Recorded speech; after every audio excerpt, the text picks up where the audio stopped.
එන්නමේ තත්ත්වය බැරෑරුම් වන විට පෙනී ගිය LTTE සංවිධානය මේ ප්‍රහාරය සඳහා මනාව සැලසුම් කර ඇති බව තහවුරු වීම නිසා ප්‍රහාරයට කලින් යාපනයේ ආඥාපතිවරයා වූ බ්‍රිගේඩියර් විමලරත්නගේ තක්සේරුව වූයේ LTTE සංවිධානයට සටනක් පවත්වාගෙන යා හැකි දින දෙක තුනක් පමණක් වන බවයි. නමුත් කඳවුරේ අනදින නිලධාරියා ලෙස මේජර් කරුණාරත්න විසින් සෙබළුන් මානසිකව සූදානම් කර තිබුණෙත් ආයුධ සහ සැපයුම් ද්‍රව්‍ය ගබඩා කර තිබුණෙත් අඩුම තරමින් දවස් 21ක්වත් සටන අල්ලාගෙන සිටීමට තක්සේරුව නිවැරදි බව තහවුරු වූයේ LTTE සංවිධානය විසින් අතිරේක බලසේනා සහ සැපයුම් ද්‍රව්‍ය රැගෙන පැමිණි කිසිදු හෙලිකොප්ටර් යානයකට ගොඩබෑම සඳහා කිසිදු ඉඩක් නොතබා දිගින් දිගටම ගුවන් යානා නාශක අවිවලින් එල්ල කළ ප්‍රහාර මාලාව නිසා මේ නිසා සටන ආරම්භ වූ මොහොතේදීම අනතුරකට ලක් වූ කඳවුරේ දෙවන අර්ධන නිලධාරියා වූ මේජර් ලලිත් බුද්ධදාස ඇතුළු සෙසු තුවාල සෙබළු ප්‍රතිකාර සඳහා යැවීමටද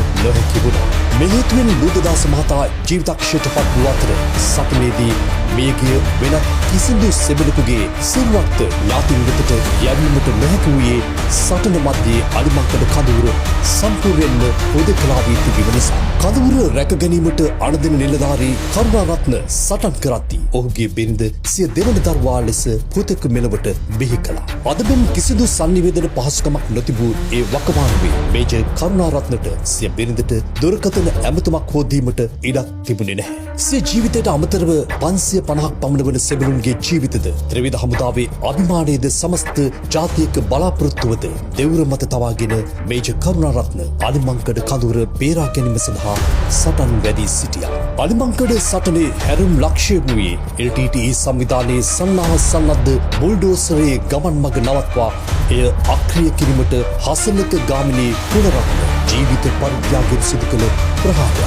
LTTE ප්‍රහාරයේ සමස්ත උපක්‍රමික කේන්ද්‍ර වූයේ බුල්ඩෝසරින් වෙඩි ප්‍රහාර මැදගෙන ගොස් අනදින නිලධාරී කරුණාරත්න සිටි මෙහෙයුම් මැදිරිය විනාශ කිරීම. LTTE බුල්ඩෝසරයේ ගමන් මඟ අවිබලයෙන් මැඩ පැවැත්වීමට නොහැකි බව වටහාගත් ගාමිණී කුණරත්න බෝම්බ දෙකක් දෑතින්ගෙන බුල්ඩෝසරය හමුවට දිවගොස් එහි ඉනිමග ඔස්සේ උඩට නැග එය පදවාගෙන පොදු සමාජිකින් ඉලක්ක කර බෝම්බ ප්‍රහාරය එල්ල කළේ සතුරු වෙඩි වර්ෂා මැද.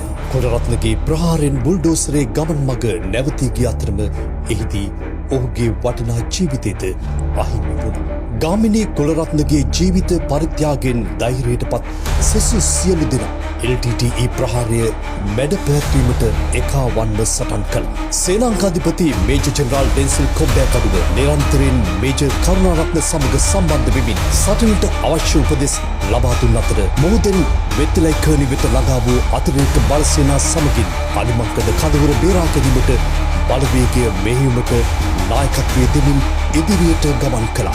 LTTE ප්‍රහාරවලට මුහුණ දෙමින් දෙසතියක් පුරා වෙත්තිලයි කර්ණි සිට පැමිණි බටපිරිස් අගෝස්තු මාස 4 වෙනිදා අලිමංකඩ කඳවුරට ළඟා වුණා. ඉතිහාසයේ හැරුම් ලක්ෂයක් වූ ඒ මොහොත වඩාත් හැඟුම්බර අවස්ථාවක් විය. Young man, around battalion. Very good. Back again in with you.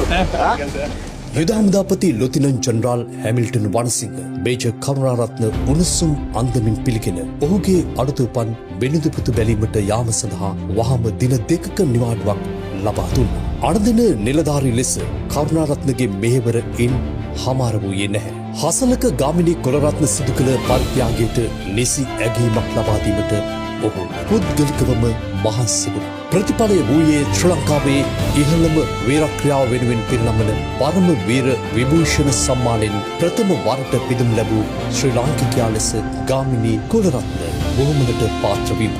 ඔහුට හිමි සම්මානය එවකට ජනාධිපතිවරයා වූ රණසිංහ ප්‍රේමදාස මහතා විසින් රණවිරු කෝප්‍රල් ගාමිණීගේ මව වෙත පිරිනමනු ලැබුවා. අගෝස්තු මාස 4 වෙනිදා සවස ජෙනරල් වනසිංහ යුද හමුදාපතිතුමාගේ ජෙනරල් කොම්බගඩුව සේනාධිපතිතුමාගේ ප්‍රධානත්වයෙන් බලවේගයේ පැමිණි බටපිරිස් කඳවුරට ළඟා වුණා. එහිදී මගේ මිත්‍රයන් බොහෝ ප්‍රමාණයක් ඒ ස්ථානයේ හිටියා. අපි සියලු දෙනාටම ඉතාමත් ප්‍රියමත් සන්ධ්‍යාවක් වුණා එය. ජෙනරල් වනසිංහ හමුදාපතිතුමා මට කතා කරා ඔහුගේ හෙලිකොප්ටරෙන්ම කොළඹ යන්න මොකද එතකොට මගේ බිරිඳට පුතෙක් ලැබිලා තිබුණා. නමුත් මගේ රාජකාරිය අවසන් වෙලා තිබුණා. මම ඔහුගෙන් අවසර ගත්තා. තුවාලලත් සෙබළුන්න රෝහල් ගත කරාට පස්සේ මම කොළඹ යන්නම් කියලා. ඒ අවස්ථාවේ මට හොඳට මතකයි ජනරල් කොම්බගඩුවගේ ඔළුව අත ගාලා මාව ඉම්බා. එය ඉතාමත් ප්‍රීතිමත් දවසක්.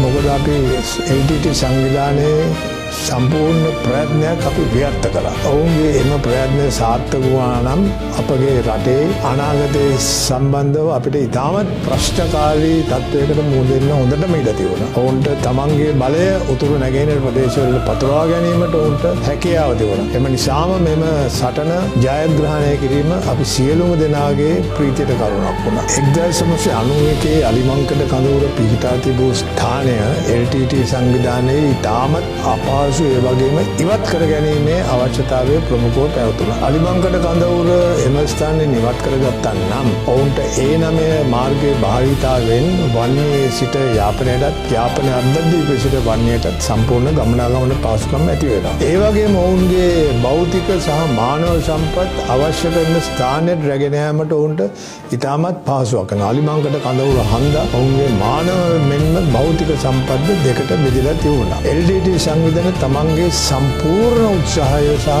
බලය යොදවලා අලිමංකඩ කඳවුර අපේ බලයනිය පරාජය කිරීමට ගත්ත උත්සාහය අපි ව්‍යර්ථ කළා. ඒ ව්‍යර්ථ කළා උන් පරාජය කිරීමෙන් අපිට පසක් වෙච්ච තවත් කරුණක් තමයි LTT සංවිධානය අපිට පරාජය කරන්න පුළුවන් බව. ඒ වගේම LTT සංවිධානය සාකච්ඡා මේසයට ගෙන්වා ගැනීමට දේශපාලන සාකච්ඡාවලට යොමු කරවා ගැනීමට මෙම 1991දී අලිමංකඩදී සිදුවෙච්ච පරාජයත් මහත් ඉවහලක් වුණා. අපි පසුදින උදෑසන අපි තුවාලකරුවන් රෝහල් ගත කරන්න ඉදිරි කටයුතු කළා. ඔවුන් ප්‍රවාහනය කළ බෙත්තරංකනිවලට තෙක් ප්‍රවාහනය කළා. ගුවන් මගින් සහ නැව් මගින් අවශ්‍යතාවය අනුව අනතුරුදායක තත්ත්වය අනුව ඔවුන් අපිට පලාලිවලට රෝහල් ගත කරන්න ක්‍රියා කළා. ඒකම මේ දින සන්ධ්‍යා භාගයේදී මට කොළඹට එන්න ගුවන් යානාවක් ලැබුණා. ඒ ගුවන් යානාවෙන් මම කොළඹට ඇවිල්ලා මගේ බිරිඳත් මගේ අලුතෙන් උපන්